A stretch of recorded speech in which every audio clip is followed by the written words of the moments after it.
ಸ್ನೇಹಿತರೆ, ಮೈಸೂರು ಜಿಲ್ಲೆಯ ಹುಣಸೂರು ತಾಲೂಕಿನ ಬಾಚಹಳ್ಳಿ ಗ್ರಾಮದಲ್ಲಿ ಪ್ರಪ್ರಥಮ ಬಾರಿಗೆ ಮೊದಲನೆಯ ವರ್ಷದ ಹಾಲು ಹಲ್ಲು ಮತ್ತು 2 ಹಲ್ಲಿನ ಕರುಗಳಿಗೆ ಪಾಯಿಂಟ್ ಗಾಡಿ ಓಟದ ಸ್ಪರ್ಧೆಯನ್ನ ಆಯೋಜಿಸಲಾಗಿದೆ. ಹಾಗೂ ಚಕ್ರ ಕಟ್ಟಿದ ಗಾಡಿ ಓಟದ ಸ್ಪರ್ಧೆಯನ್ನು ಕೂಡ ಮೊದಲನೆಯ ಬಾರಿಗೆ ಆಯೋಜಿಸಲಾಗಿದೆ.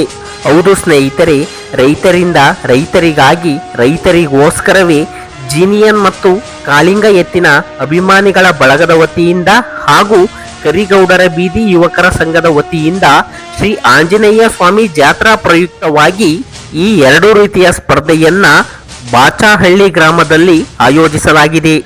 ದಿನಾಂಕ 23 ಇದೇ ಜನವರಿ 2026ನೆಯ ಶುಕ್ರವಾರದಂದು ಹಾಲು ಹಲ್ಲು ಮತ್ತು 2 ಹಲ್ಲಿನ ಕರುಗಳ ಚಕ್ಕಡಿ ಪಾಯಿಂಟ್ ಗಾಡಿ ಓಟದ ಸ್ಪರ್ಧೆಯನ್ನ ಆಯೋಜಿಸಲಾಗಿದೆ. ಸ್ನೇಹಿತರೆ, ಇಲ್ಲಿನ ಸ್ಪರ್ಧೆಯಲ್ಲಿ ಭಾಗವಹಿಸಲು ಹಾಲು ಹಲ್ಲು ಮತ್ತು 2 ಹಲ್ಲಿನ ಕರುಗಳಿಗೆ ಮಾತ್ರ ಅವಕಾಶವಿರುತ್ತದೆ. ಸ್ಪರ್ಧೆಯಲ್ಲಿ ಭಾಗವಹಿಸಿ ವಿಜೇತರಾದ ರಾಸುಗಳಿಗೆ ಬಹುಮಾನಗಳನ್ನಾಗಿ ಪ್ರಥಮ ಬಹುಮಾನ 10,000 ರು ನಗದು, ದ್ವಿತೀಯ 8,000 ರುಗಳು ಹಾಗೂ ತೃತೀಯ ಬಹುಮಾನ 5,000 ರುಗಳು, 4ನೆಯ ಬಹುಮಾನ 3,000 ರುಗಳು ಹಾಗೂ 5ನೆಯ ಬಹುಮಾನ 2,000 ರುಗಳನ್ನ ಇಟ್ಟಿರುತ್ತಾರೆ. ಎಲ್ಲಾ ಬಹುಮಾನಗಳಿಗೂ ಕೂಡ ಆಕರ್ಷಕ ಟ್ರೋಫಿಗಳನ್ನು ನೀಡಿ ಸನ್ಮಾನಿಸಲಾಗುವುದು.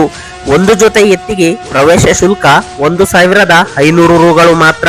ಸ್ಪರ್ಧೆಯಲ್ಲಿ ಭಾಗವಹಿಸಲು ದಿನಾಂಕ 23 ಜನವರಿ 2026ನೇ ಶುಕ್ರವಾರ ಬೆಳಿಗ್ಗೆ 9 ಗಂಟೆಯಿಂದ 10 ಗಂಟೆಯ ಒಳಗೆ ಬಂದಂತ ರಾಸುಗಳಿಗೆ ಮಾತ್ರ ಅವಕಾಶವಿರುತ್ತದೆ.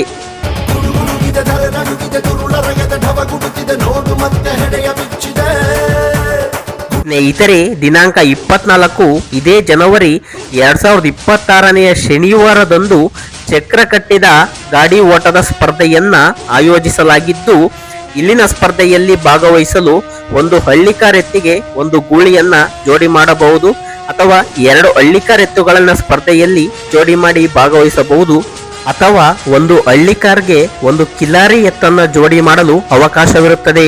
ಜೋಡಿ ಗೂಳಿಗಳಿಗೆ ಅವಕಾಶವಿರುವುದಿಲ್ಲ. ಒಂದು ಜೊತೆ ಎತ್ತಿಗೆ ಪ್ರವೇಶ ಶುಲ್ಕ 2,000 ರುಗಳು.